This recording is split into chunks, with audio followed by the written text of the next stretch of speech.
My mission today is to help my friend Alma clean out her pantry, her refrigerator, and her freezer of any unhealthy items and to suggest healthier alternatives. Are you ready to get started, Alma? Let's go. All right.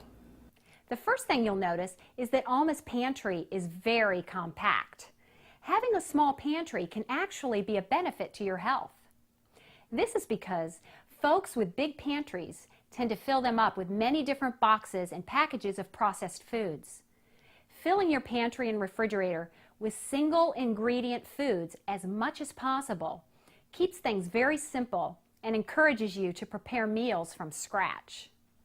Let's see what kind of fats Alma has in her refrigerator.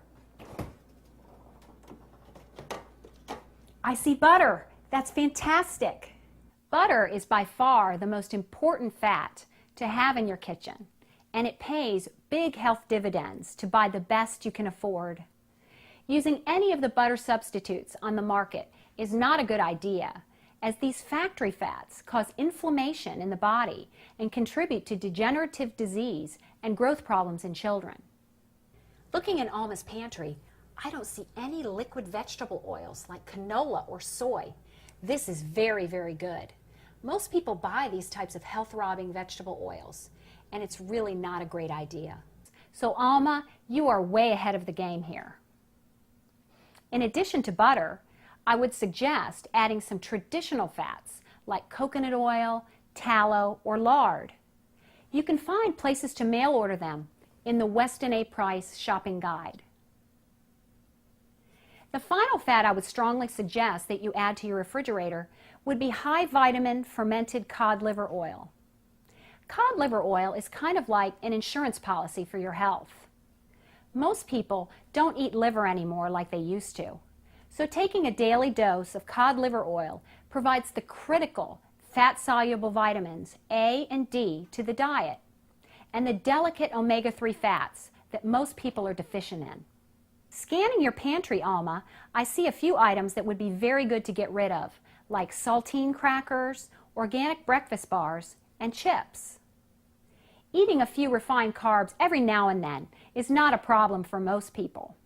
But these types of foods are very, very addictive, and so it is best to not have them in your pantry.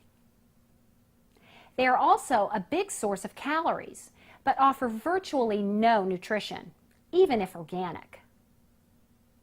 Another big problem with refined carbohydrates is that they are a primary source of rancid, highly processed vegetable oils.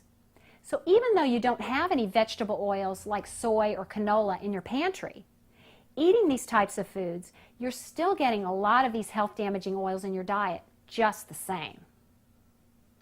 I see here that you have some microwave popcorn. Popcorn can be a wonderfully healthy snack on occasion, but it is best to make popcorn the old-fashioned way, in a fry pan, on the stove with a lid, using a healthy oil like coconut oil. Microwave popcorn contains the butter substitute flavors that have been linked with lung problems.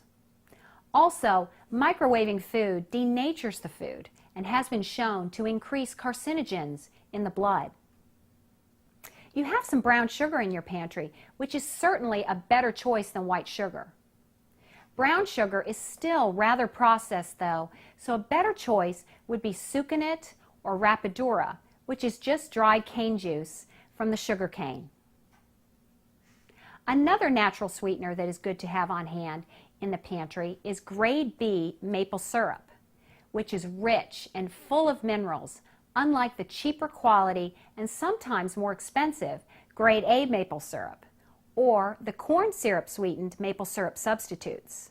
I am really happy to see that you don't have any artificial sweeteners like Splenda or NutraSweet on hand. Let's look at the boxes of breakfast cereal. Shredded wheat, Cheerios, and a box of organic cereal. Unfortunately, all boxed cereals, even organic brands of boxed cereals, should be avoided because they are so highly processed. The processing used to manufacture cold cereals is called extrusion and involves subjecting the grains to very high temperatures and pressures. These high temperatures and pressures cause the grain to liquefy so that the desired shapes, puffs, or flakes can be manufactured. Extrusion of grains is a very damaging process. It completely denatures the delicate proteins in the grains, and they end up being quite toxic and allergenic. Organic box cereals are surprisingly the most toxic of all because they are made with whole grains and are therefore higher in protein. The best option for breakfast cereals are old-fashioned porridges that you cook on the stovetop. I see, Alma, that you have a box of instant oatmeal here. This is the right idea, but take it a step further and get plain rolled oats and soak them overnight in a pot that you will cook them in with some water to cover and a tablespoon of cider vinegar or lemon juice. This way, they will cook up quickly in the morning, just like instant oatmeal, but will be much more nutritious and filling. You don't have many canned foods in your pantry, which is excellent. Canned foods are very low in nutrition and can contain chemicals like BPA, which is used in the can lining and can leach into the food. BPA is a hormone-disrupting chemical that has been linked to a number of degenerative disorders. Soup and chicken stock are almost universally considered wholesome, nutritious foods, but when they come in cans, they are basically just water, a lot of sodium, and MSG. Even canned organic soups are loaded with MSG. People don't realize it because there are over 50 different names for MSG used in product labeling. I see a few bottled sauces. Soy sauce is fine if it is traditionally brewed, but barbecue sauce is loaded with MSG, as are most bottled sauces. A great use of your time, Alma, in the kitchen is making your own sauces, which is really quite easy and fast. Nourishing Traditions Cookbook has a number of recipes for popular sauces that you can make yourself without all the additives, chemicals, and MSG. Frozen dinners are another big source of MSG in the American diet. If you took out the large amount of MSG in dinners like Stouffer's or lean cuisine, you would have a tasteless blob of food that no one would eat. A plate of whole grain pasta is considered a healthy meal in America, but nothing could be further from the truth.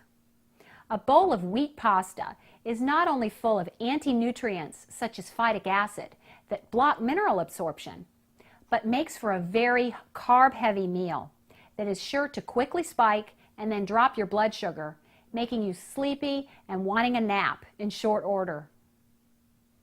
Small amounts of pasta with a nutritious homemade cream or cheese sauce are fine on occasion, but pasta should not be a regular feature on your family's menu. I am very pleased to see that you have no low-fat foods anywhere in your pantry or refrigerator, Alma. When the fat is removed from a food, it is typically replaced with sugar, so eating a lot of these types of foods can exacerbate blood sugar issues much more than the regular versions of the same foods. So anyway, thank you for letting us go through your pantry. Oh, you're welcome.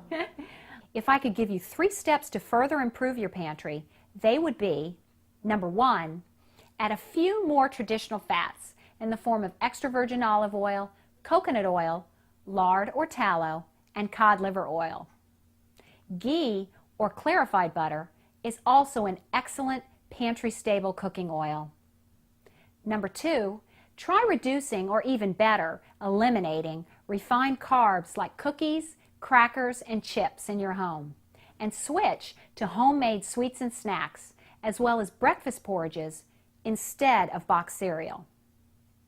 And number 3, learning to make your own dressings, sauces, and soups would be a big step forward, as this will eliminate the sources of MSG in your kitchen.